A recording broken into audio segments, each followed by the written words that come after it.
ना शोर ना हंगामा, बात होगी खबर की, ना इधर की ना उधर की, शाम 7 बजे बात पते की। नमस्कार, मैं आपके साथ शोभना यादव। शो की शुरुआत करेंगे टॉप 4 बड़ी खबरों के साथ। दिल्ली में सिद्धारमैया और डीके शिव कुमार ने राहुल गांधी और मल्लिकार्जुन खड़गे से मुलाकात की, लेकिन तमाम बैठकों के बाद अभी तक कांग्रेस मुख्यमंत्री का नाम नहीं तय कर पाई है। आज की दूसरी बड़ी खबर, पटना में दिव्य दरबार लगा रहे बागेश्वर धाम के पंडित धीरेन्द्र शास्त्री को पोस्टर पर काले खून के पोती गई, जिसके जवाब में बाबा ने कहा लोगों के दिलों से नहीं निकाल सकते। और तीसरी बड़ी खबर, पाकिस्तान से जहां पंजाब सरकार ने इमरान खान पर आतंकवादियों को अपने घर में पनाह देने का आरोप लगाया, जिसके बाद पुलिस ने इमरान के घर को चारों तरफ से घेर लिया।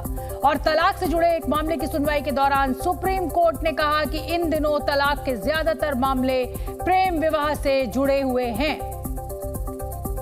तो शुरुआत कर्नाटक की खबर से। कर्नाटक के नए मुख्यमंत्री के नाम पर कांग्रेस की टॉप लीडरशिप 4 दिन बाद भी कोई फैसला नहीं ले पाई है। हालांकि भरोसेमंद सूत्रों ने जी न्यूज को यह बताया है कि सिद्धारमैया के नाम पर दिल्ली का नेतृत्व करीब सहमत है, लेकिन अंतिम समय तक डीके शिव कुमार अपनी दावेदारी छोड़ने को तैयार नहीं। सिद्धारमैया और डीके शिव कुमार बारी बारी से खड़गे और राहुल गांधी से मुलाकात कर अपनी अपनी दावेदारी पेश करते रहे और बताया गया कि इस दौरान डीके शिव कुमार को उप मुख्यमंत्री से लेकर कई अहम विभागों की जिम्मेदारी देने के वादे भी किए गए, लेकिन देर शाम तक इसका कोई नतीजा नहीं निकला। हो सकता है आज, हो सकता है कल तक हम आपको ये निर्णय बता देंगे। मुख्यमंत्री का चेहरा तय करने में नाकाम रही कांग्रेस अब तक अंदरूनी कलह से जुड़ी खबरों को बीजेपी की अफवाह बताने पर उतर आई। वैसे इन घटनाक्रमों ने मजबूत नजर आने वाले सिद्धारमैया की भी धकधकी बढ़ा दी है। चुनाव नतीजों के बाद अपने राष्ट्रीय अध्यक्ष के हाथों मिठाई खाते वक्त जिस तरह हाथ आगे पीछे होता रहा, उन्हें डर है कि कहीं वही नौबत सीएम बनने की राह में न आ जाए। यही असमंजस कांग्रेस की छींचा लेदर की वजह भी बन गई है। नए मुख्यमंत्री के रूप में सिद्धारमैया के नाम का औपचारिक ऐलान होने से पहले ही सिद्धारमैया समर्थकों ने जश्न मनाना शुरू कर दिया। फौरन सिद्धारमैया के घर के बाहर नारियल फोड़कर पूजा शुरू हो गई और फिर मिठाई खाने खिलाने का दौर शुरू हो गया। कुछ उत्साही समर्थकों ने घर के बाहर लगे उनकी नेम प्लेट को माला पहना दिया। मिठाई का लिया, सब का लिया, पूरा कर्नाटक के जितने भी जो गरीब लोग हैं ना, उनके लिए बहुत खुशी की बात है। अपने नेता की ताजपोशी की आहट से ही समर्थकों का जोश ऐसा बढ़ा कि उन्होंने सिद्धारमैया की पूजा शुरू कर दी। सिद्धारमैया का दुग्धाभिषेक यानी उन पर दूध चढ़ाया जाने लगा।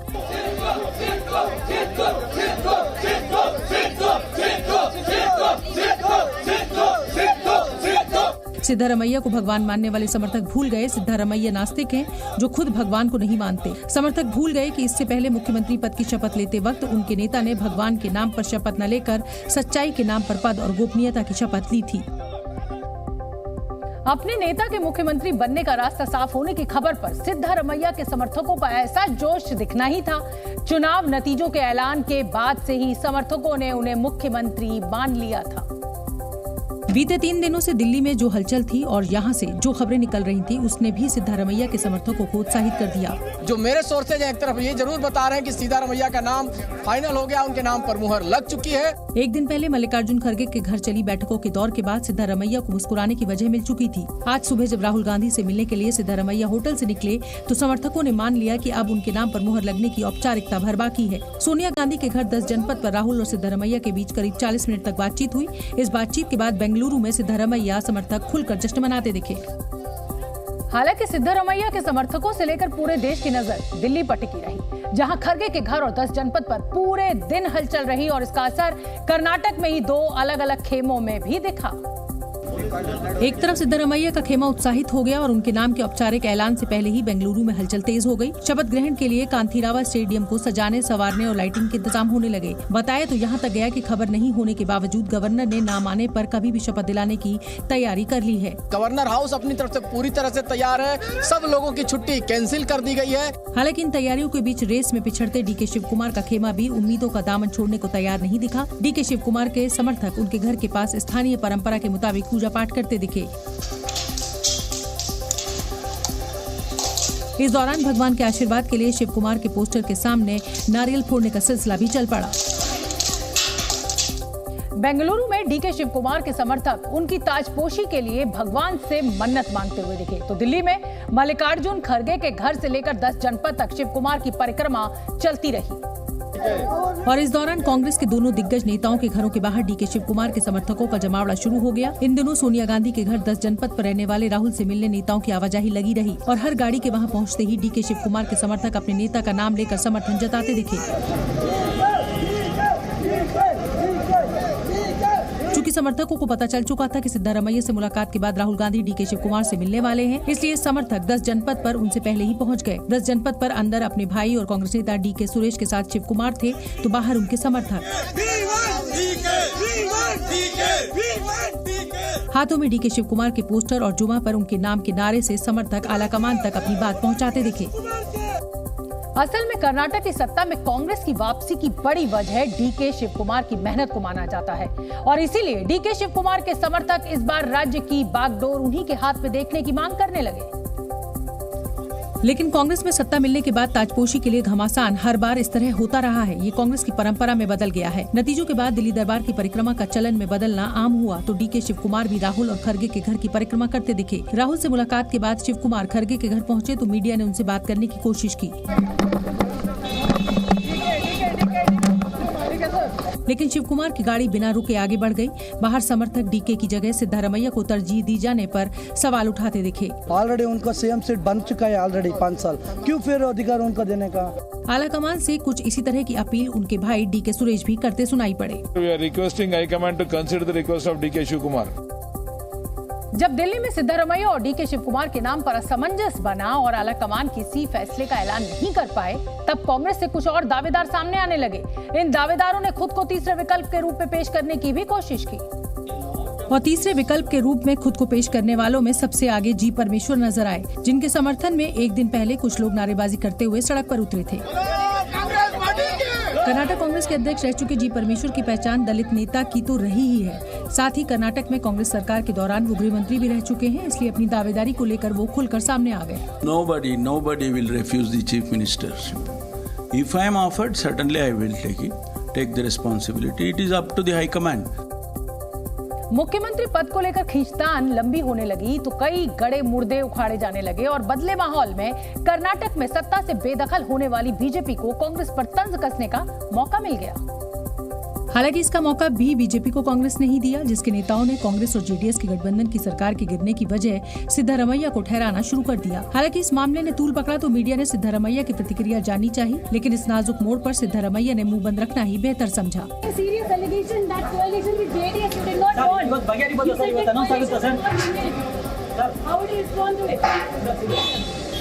लेकिन कर्नाटक में चलने वाले नाटक पर बीजेपी ने मुंह खोलना शुरू कर दिया।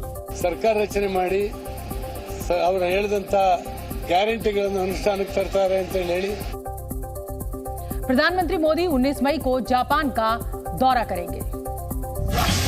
प्रधानमंत्री नरेंद्र मोदी 19 से 21 मई जापान के दौरे पर रहेंगे। G7 लीडर्स के शिखर सम्मेलन में शामिल होने के लिए पीएम जापान के हिरोशिमा शहर जाएंगे। बता दें कि इसी साल मार्च के महीने में जापान के पीएम फूमियो किशिदा भारत दौरे पर आए थे। मिदनापुर में अवैध पटाखा फैक्ट्री में ब्लास्ट की जांच तेज हो गई है। मुख्यमंत्री ममता बनर्जी के आदेश के बाद सीआईडी की टीम घटनास्थल पर पहुंची और इलाके को सील किया। बीते दिन ब्लास्ट की इस घटना में 9 लोगों की मौत हो गई थी। केदारनाथ यात्रा में शामिल श्रद्धालुओं को लेकर चौंकाने वाली खबर सामने आई है। यात्रा के दौरान इस साल अब तक 24 लोगों की मौत हो चुकी है। इन मौतों का कारण हार्ट अटैक बताया जा रहा है। नोएडा में एक युवक को पुलिस कैप के साथ रील वीडियो बनाना महंगा पड़ गया। सोशल मीडिया पर वीडियो वायरल होने के बाद पुलिस ने एक्शन लिया और युवक को गिरफ्तार किया गया। बिहार की राजधानी पटना में बागेश्वर धाम के बाबा धीरेन्द्र शास्त्री के पोस्टर पर कालिख पोती गई। आचार्य धीरेन्द्र शास्त्री पटना में हनुमंत कथा करने पहुंचे थे।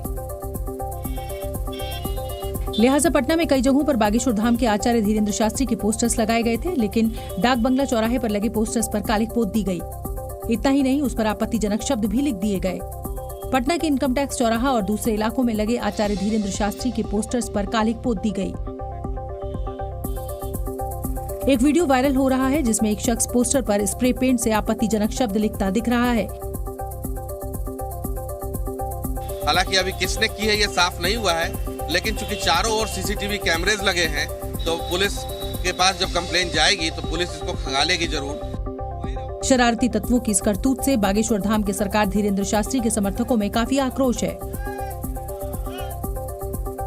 पटना के गांधी मैदान स्थित जेपी गोलंबर पर भी बागेश्वर धाम के सरकार धीरेन्द्र शास्त्री के पोस्टर्स लगाए गए थे, लेकिन यहां भी धीरेन्द्र शास्त्री की फोटो पर कालिख पोत दी गई।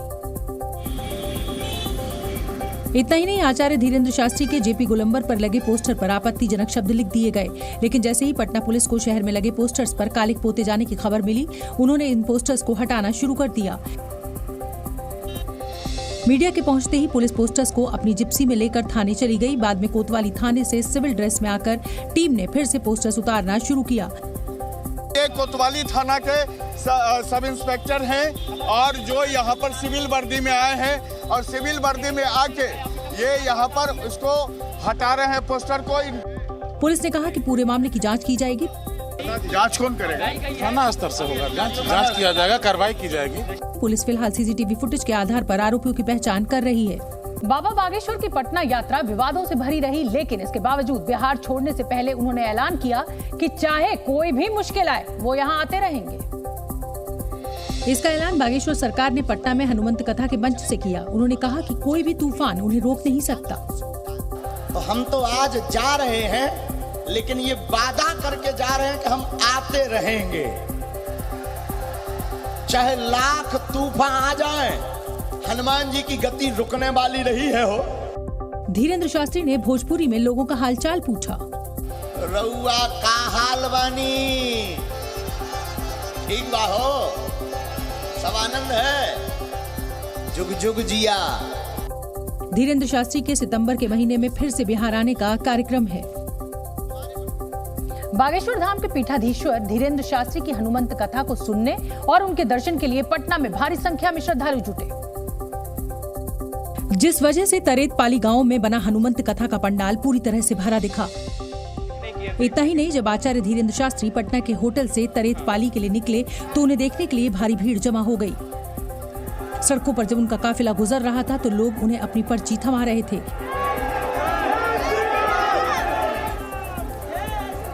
सड़क पर कोई बागेश्वर सरकार को तोहफा दे रहा था तो कोई जय श्री राम के नारे लगा रहा था।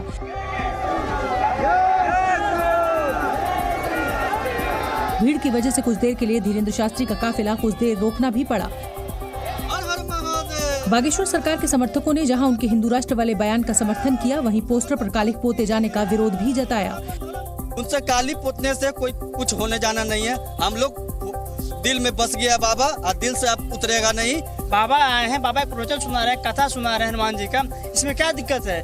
विपक्ष जो लोग हैं उनको तो भाई जल रहा है कि इतना संख्या में लोग जुट रहे हैं, हिंदू राष्ट्र घोषणा हो जाएगा।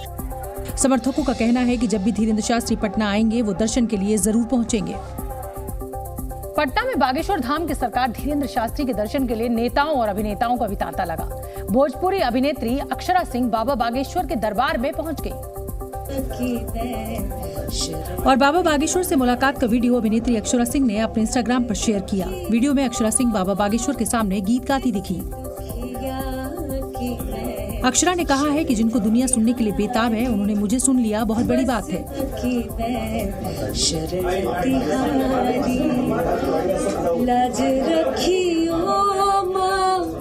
अक्षरा सिंह के साथ उनके पिता विपिन सिंह और केंद्रीय मंत्री अश्विनी चौबे भी बैठे नजर आए। मंगलवार रात जब धीरेन्द्र शास्त्री पटना के पनाश होटल पहुंचे थे तो उनसे मिलने के लिए भीड़ उमड़ पड़ी, जिसके बाद धीरेन्द्र शास्त्री ने आधी रात होटल के बाहर दरबार लगाया। और इन सब के बीच बिहार के मुख्यमंत्री नीतीश कुमार बागेश्वर धाम की सरकार धीरेन्द्र शास्त्री पर भड़के नजर आए। उनसे धीरेन्द्र शास्त्री के हिंदू राष्ट्र वाले बयान को लेकर सवाल पूछा गया था, जिसके बाद मुख्यमंत्री नीतीश कुमार ने कहा कि धीरेन्द्र शास्त्री को इस तरह का बयान नहीं देना चाहिए। हिंदू मुस्लिम सब एक हैं। जितने धर्म को मानने वाले लोग हैं सबकी इज्जत है और कहीं इधर उधर लोगों के भी में इंटरफेयर नहीं करना चाहिए। नीतीश कुमार ने कहा कि कोई एक व्यक्ति संविधान में बदलाव नहीं कर सकता। उन्होंने कहा कि अगर संविधान का कहीं उल्लंघन हो रहा है तो ये ठीक नहीं है। देश के संविधान को भी समझना चाहिए ना। और देश के संविधान का उल्लंघन कोई कर रहा है तो अब आप ही को देखना चाहिए। बिहार के मुख्यमंत्री ने कहा कि किसी भी धर्म के खिलाफ कोई बात नहीं होनी चाहिए। बागेश्वर धाम के सरकार को लेकर नीतीश कुमार बिहार बीजेपी के निशाने पर दिखे। बीजेपी ने पूछा है कि इफ्तार पार्टी में जाने वाले मुख्यमंत्री को धीरेन्द्र शास्त्री के कार्यक्रम में जाने की फुर्सत आखिर क्यों नहीं मिली। इतना ही नहीं, बीजेपी नेता विजय सिन्हा ने कहा कि नमाज के कार्यक्रम में मुख्यमंत्री खुद जाते हैं और जैसे ही सनातन धर्म के गुरु आते हैं तो इंतजाम के नाम पर पोस्टर फाड़े जाते हैं और उन पर कालिक पोती जाती है। गांधी मैदान में नमाज पढ़ते हैं तो पूरी व्यवस्था बन जाती है, मुख्यमंत्री खुद पहुंच जाते हैं। और आज अगर जो हनुमत कथा में वहाँ पर इस तरह के अराजकता का वातावरण, उनका पोस्टर 420 लिखना। विजय सिन्हा ने नीतीश कुमार पर निशाना साधते हुए कहा कि बिहार की जनता सत्ता में बैठे लोगों पर ऐसी कालिक पोतेगी कि वो राजनीति करने के लायक नहीं रहेंगे। बिहार की आज लाखों लाख की संख्या में बैठी जनता आपके मुंह में ऐसा कालिक लगा देगा कि फिर कभी राजनीति करने लायक नहीं रहोगे। बीजेपी नेता ने कहा कि विकृत मानसिकता वाले लोग धीरेन्द्र शास्त्री के पोस्टर पर कालिक पोत रहे हैं। आरजेडी प्रमुख लालू प्रसाद यादव से जब पत्रकारों ने आचार्य धीरेन्द्र शास्त्री के विषय में पूछा तो उन्होंने उल्टा सवाल दाग दिया। लालू यादव ने पूछा, कौन है बाबा बागेश्वर? ऐसा आरजेडी प्रमुख लालू प्रसाद यादव ने तब कहा जब वो पटना से दिल्ली के लिए रवाना हो रहे थे। लालू यादव ने तो आचार्य धीरेन्द्र शास्त्री को बाबा मानने से ही इनकार कर दिया। वहीं कांग्रेस नेता उदित राज ने आरोप लगाया कि धीरेन्द्र शास्त्री ने आस्था को ढाल बना रखा है। उन्होंने कहा कि धीरेन्द्र शास्त्री एक राजनीतिक कार्यकर्ता है। ये बागेश्वर धार्मिक नहीं है, ये एक राजनीतिक कार्यकर्ता है। उदित राज ने आरोप लगाया कि बागेश्वर धाम की सरकार बीजेपी के लिए काम कर रहे हैं। पटना में पंडित धीरेन्द्र शास्त्री के दर्शन के लिए भक्तों की दीवानगी सर चढ़कर बोल रही है। बागेश्वर धाम की सरकार की कथा सुनने भक्तों की भीड़ थमने का नाम नहीं ले रही। लेकिन आचार्य धीरेन्द्र शास्त्री की हनुमंत कथा में भारी भीड़ आरजेडी को रास नहीं आ रही है। बिहार आरजेडी के अध्यक्ष जगदानंद सिंह ने भक्तों की भीड़ और बागेश्वर धाम की सरकार को लेकर विवादित बयान दे दिया। गांव में केवल डुगडुगी जहां मदारी बजाता है, आधा गांव आके इकट्ठा हो जाता है। यदि उसका प्रमाण पत्र मांगो तो न पढ़ा है न लिखा है। जगदानंद सिंह के बयान पर बीजेपी ने उन्हें पागलखाने भेजे जाने की सलाह दी है।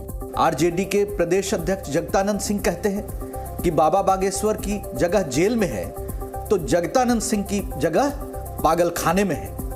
वहीं धीरेन्द्र शास्त्री को लेकर पप्पू यादव शब्दों की मर्यादा तक भूल गए। एक लुच्चा टाइप का आदमी, नेताओं के द्वारा परोसने वाला एक व्यक्ति, यदि वो सही में संत होते ना तो इस तरह ये बचकाना नहीं करते। हालांकि धीरेन्द्र शास्त्री के खिलाफ विवादित बयानों का हनुमंत कथा में जुटने वाली भीड़ पर कोई असर देखने को नहीं मिला। बाबा बागेश्वर पटना से रवाना हो चुके हैं। पटना एयरपोर्ट पर उन्हें देखने के लिए भारी भीड़ उमड़ गई। इस दौरान बाबा के समर्थकों के बीच भगदड़ जैसे हालात पैदा हुए।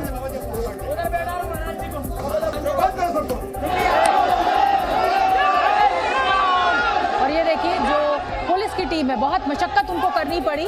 बाबा को वहां से सुरक्षित निकालना एक बड़ी चुनौती साबित हुई। आप देख सकते हैं भगदड़ जैसे हालात, बहुत कम समय के लिए ही सही, लेकिन इस तरीके के हालात आज एयरपोर्ट पर पैदा हो गए। वर्दीधारियों को आप देखिए किस तरीके की मशक्कत वो कर रहे हैं। और ये सभी धीरेन्द्र शास्त्री के समर्थक हैं। बाबा के जयकारे लग रहे हैं और उसी बीच ही भगदड़ जैसे हालात। देखिए, बाबा को धक्का भी लगा।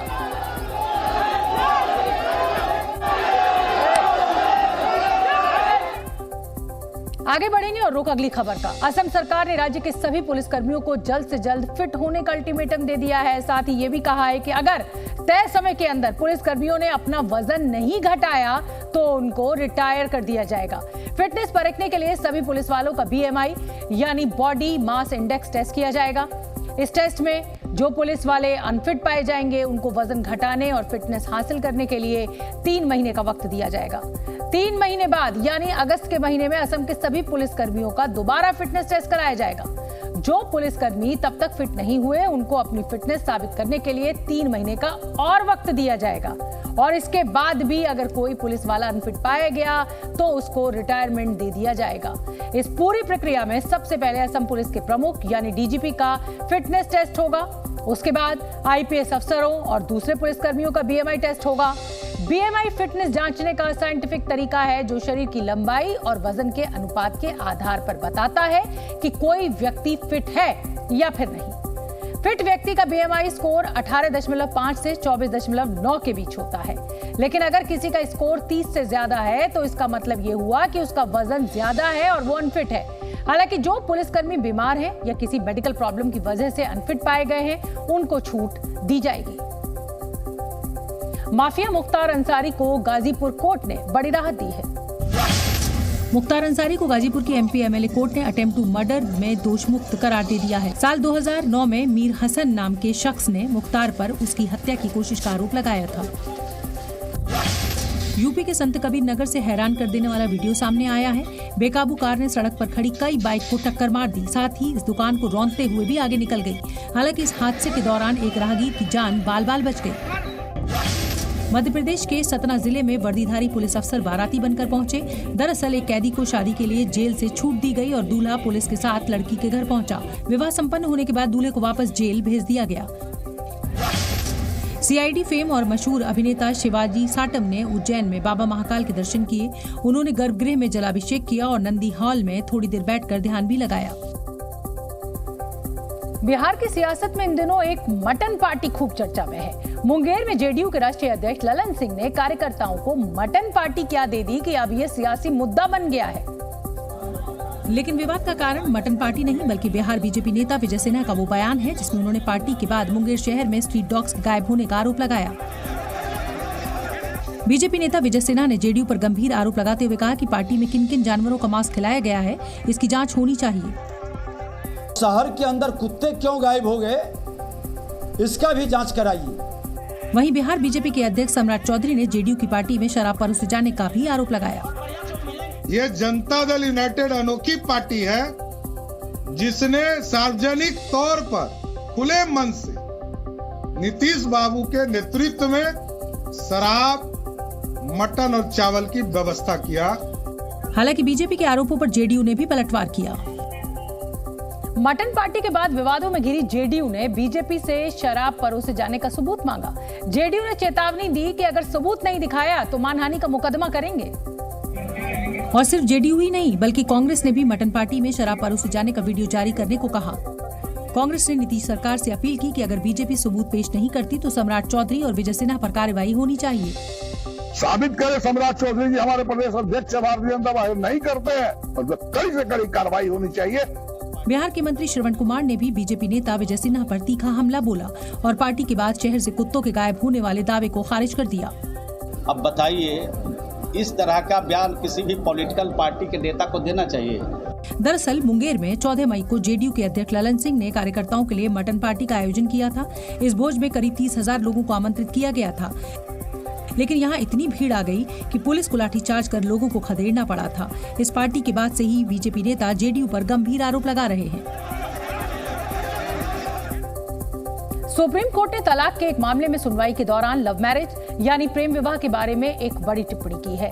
जस्टिस BR गवई और जस्टिस संजय करोल की बेंच ने इस मामले की सुनवाई की और इस दौरान जस्टिस गवई ने कहा कि तलाक के ज्यादातर मामले सिर्फ विवाह में ही हो रहे हैं, प्रेम विवाह में हो रहे हैं। कोर्ट प्रेम विवाह के बाद बढ़ते झगड़े और अलग होने की याचिका पर सुनवाई कर रही थी।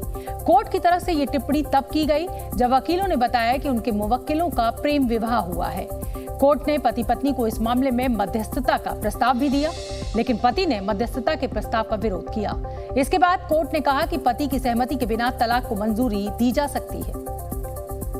महाराष्ट्र के प्रसिद्ध त्र्यंबकेश्वर मंदिर में बीते शनिवार को कुछ मुसलमान युवकों ने जबरन घुसने की कोशिश की।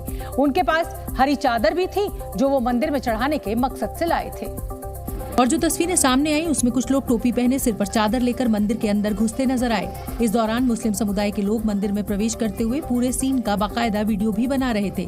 मुस्लिम समुदाय के लोग मंदिर में चादर चढ़ा पाते उससे पहले ही मंदिर में तैनात सुरक्षाकर्मी एक्शन में आए और उन्हें चादर चढ़ाने से रोक दिया, जिसके बाद मंदिर से जो तस्वीरें सामने आई उसमें मुस्लिम समुदाय के एक युवक सुरक्षाकर्मियों से बहस करते हुए दिखाई दिए, लेकिन दोनों के बीच क्या बात हुई इसका पता नहीं चल पाया। त्र्यंबकेश्वर मंदिर में मुसलमान युवकों के जबरन घुसने की यह घटना पूरे इलाके में आग की तरह फैल गई। हिंदू समुदाय के लोग तुरंत मंदिर पहुंच गए और इस घटना के पीछे किसी बड़ी साजिश की आशंका जताई। क्योंकि मंदिर में घुसने का पूरा वीडियो शूट किया गया, ऐसे में स्थानीय लोगों ने आशंका जताई कि ये लोग वीडियो को वायरल कर हिंदुओं को भड़काना चाहते थे। असेल किंवा जे कोणी असतील जे अशा प्रकारचा प्रयत्न करत असेल आणि वातावरण बिघडवण्याचा प्रयत्न करत असेल तर तुम्ही त्याच्यावर आळा घाला। वहीं पुलिस ने जो FIR दर्ज की है उसमें भी दो समुदायों के बीच तनाव फैलाने की साजिश का जिक्र किया गया है। FIR में जो भी कंप्लेंट लिखी है उसके अनुसार हर चीज हम इन्वेस्टिगेट करेंगे और उसके बाद हम नतीजे पे पहुंचेंगे। हालांकि चादर लेकर मंदिर पहुंचे मुस्लिम समुदाय के लोगों ने दलील दी कि वो कई साल से मंदिर के पास दुकान लगाते हैं और शिव जी की कृपा से उनकी दुकानदारी अच्छी चलती है और इसीलिए वो मंदिर में चादर चढ़ाकर भगवान का शुक्रिया अदा करना चाहते थे। हालांकि विवाद बढ़ने पर एक बोर्ड लगाया गया जिसमें हिंदुओं के अलावा किसी भी धर्म के लोगों को मंदिर में प्रवेश की अनुमति नहीं दी गई। इस घटना के बाद हिंदू संगठन के लोग गंगा जल लेकर मंदिर पहुंच गए और मंदिर का शुद्धिकरण करने लगे। इस दौरान हिंदू संगठन के लोग अपने साथ कई पवित्र नदियों का जल लेकर पहुंचे थे और पूरे मंत्रोच्चार के साथ मंदिर का शुद्धिकरण किया गया, जिसके बाद हर हर महादेव और जय श्री राम के जयकारे भी लगाए गए। क्या क्या मिला है? ये 4000 का तीर्थ है। इसमें केदारनाथ, बद्रीनाथ, यमुनोत्री, गंगोत्री और गंगा गोदावरी पुष्यवर्त कुंड का जल है। वहीं मंदिर में हुई इस घटना का साधु संतों ने भी विरोध किया। त्र्यंबकेश्वर मंदिर के पुरोहित ने इस घटना की कड़ी निंदा की। उन्होंने जिस प्रकार का कृत्य किया है, अगर वो हिंदू धर्म को मानते हैं तो वो उनका स्वागत है, वो हमारे धर्म में आ जाए। पूरे दिन त्र्यंबकेश्वर मंदिर में अफरा तफरी का माहौल रहा। हालांकि पुलिस ने दावा किया स्थिति कंट्रोल में है और कहीं कोई साजिश नहीं है। मुंबई के ट्रैफिक से बचने के लिए बाइक की सवारी ने अमिताभ बच्चन और अनुष्का शर्मा की मुश्किलें बढ़ा दी हैं। कुछ दिन पहले अमिताभ बच्चन ने अपनी एक तस्वीर सोशल मीडिया पर शेयर की थी जिसमें वो पीछे बैठे हुए दिखाई दिए थे।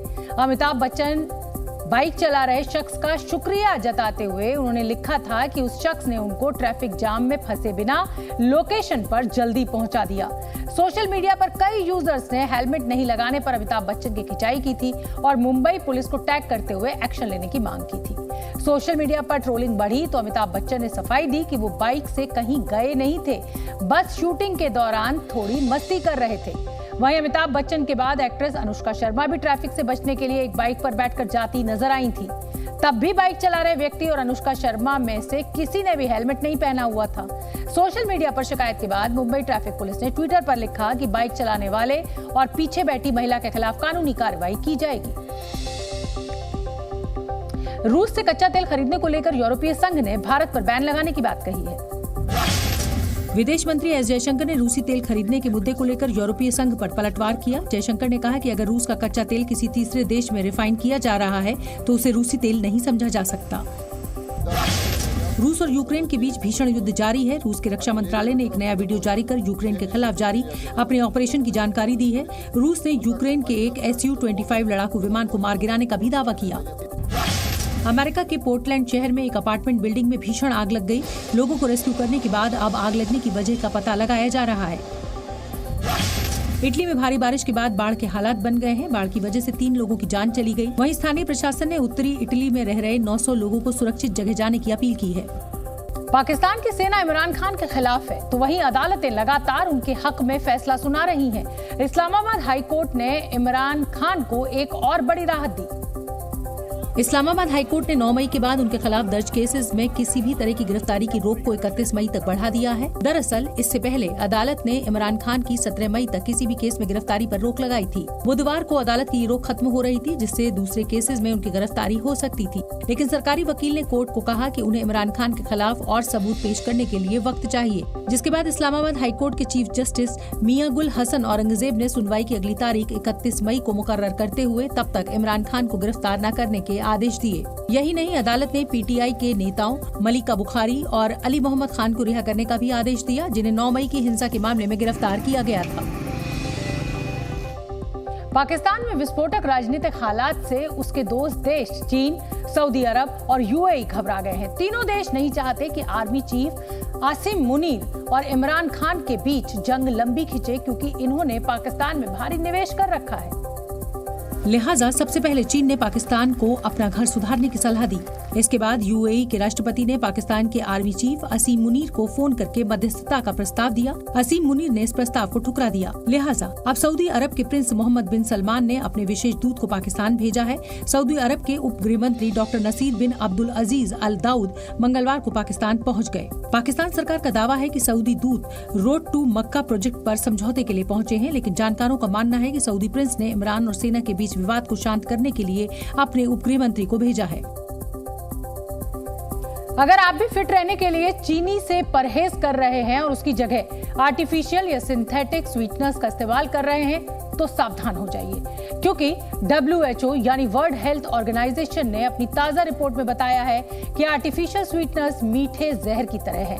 आमतौर पर आर्टिफिशियल स्वीटनर्स का इस्तेमाल चाय, कॉफी या ड्रिंक्स को मीठा बनाने के लिए किया जाता है।